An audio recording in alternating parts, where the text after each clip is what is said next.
Simon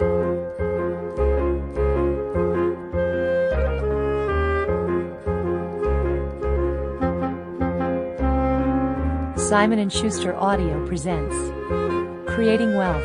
Retire in 10 years using Allen's 7 Principles of Wealth. Written and read by Robert G. Allen.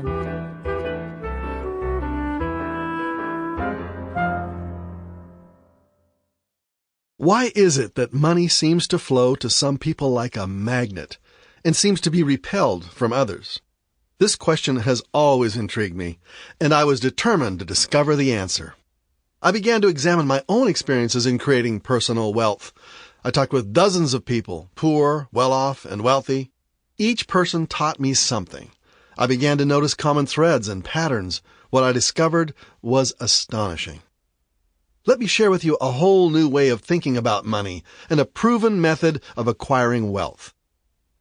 In the process, I will put to rest, hopefully forever, an incredible number of myths and misconceptions about what it takes to make and keep great wealth.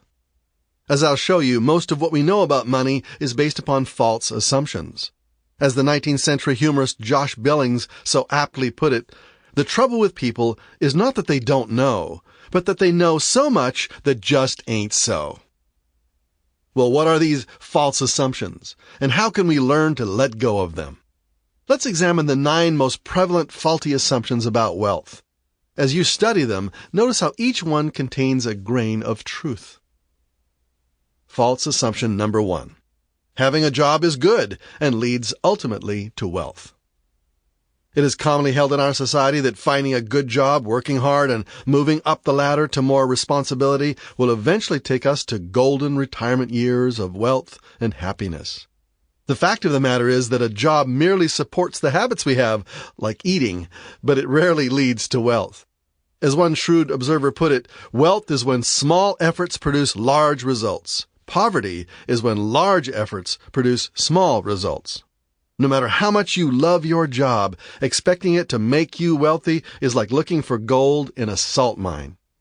If your large efforts are only producing small results, you had better check the roadmap. You may be on the road to poverty. The answer is not to work harder, but to work smarter. A job should be looked upon as a temporary inconvenience. It is a method for generating cash flow for living expenses while you are setting up an automatic pilot. More on this later. Thus, having a job is necessary for a while, but don't forget the other part of the equation. Your ultimate goal is to acquire ownership of a Sample complete. Ready to continue?